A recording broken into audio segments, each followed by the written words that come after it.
তো রাত্রে রান্না করতে চলে এসেছি। তো আজকে আমাদের রাত্রে রান্নাটা খুবই মানে স্পেশাল হচ্ছে জিনিসটা। তো স্পেশাল বলতে গেলে এই যে গোটা গোটা পুরো একদম কষা কষা রান্না হবে। এই এক পিস রয়েছে,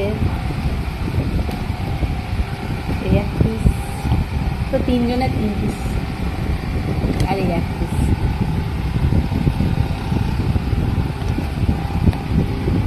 এই মাংসটা রান্না করবো, আর পাখা চলছে, আবার যাচ্ছে কিনা বুঝতে পারছি না।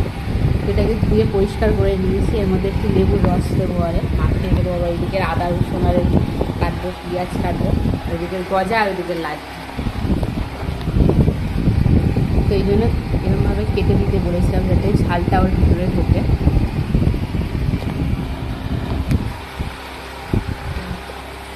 চলো রান্নাটা করে নিই।